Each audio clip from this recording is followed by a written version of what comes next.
San Juan, Kapitulo 2. The Wedding at Cana. Kalpasan ti Juangal daw, ada boda jay Cana.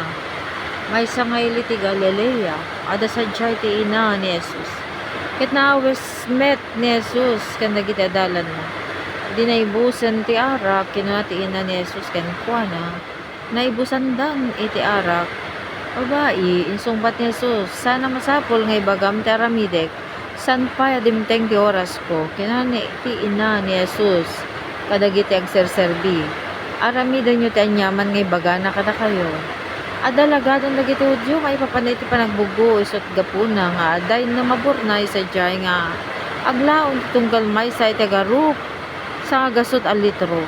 Kunwen nyo, dagiti burnay ti danon, kinuna ni Jesus kadagiti agserserbi. Pinunuda nga ro dagiti burnay. Ita kinuna nakadakwada.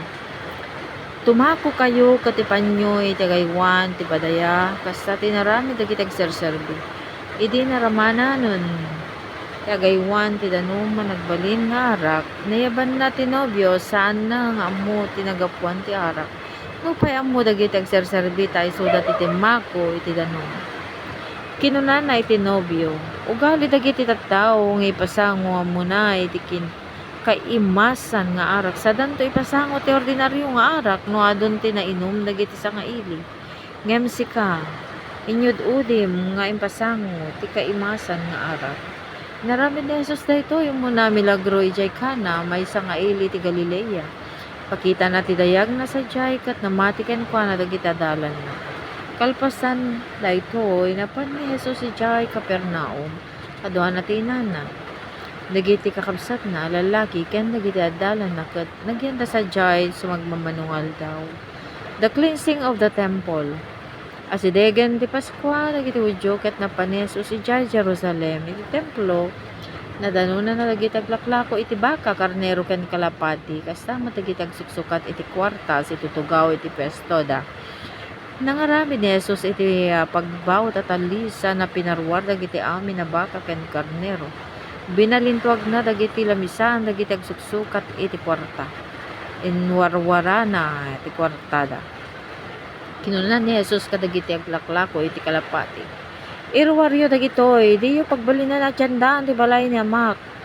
Nalagip dagiti adalan na ti kuna ti asanto na surat. Ti panangipateg ko iti balay mo o Diyos, kasla apuya sumsumged iti uneg ko. Gapoy iti naramid ni Jesus, sinalusod dagiti papangula o Hudyo ken kuan. Anya ti may iparang mo a milagro kada kami. Amang ipakita iti kalintegam amang aramid iti daytoy. Rebaen nyo daytoy a templo ket iti uneg. Titalungal daw, bangunag tumatlaw insungbat ni Jesus. Kinuna ken kuan dagiti Hudyo. Anya? Bangunag metlaw iti uneg a talungal daw. Nabangon tayo ito yung templo iti uneg ito patapulo kat innem matawen. Ngem ti templo sa sawo ni Jesus isot ti bagina. Isot gapuna nga idi napagunga rin ni Jesus nalihip dagiti adalan na sinauna daytoy ket namati da iti asantuan na surat ken iti insao ni Jesus. Jesus knows all men.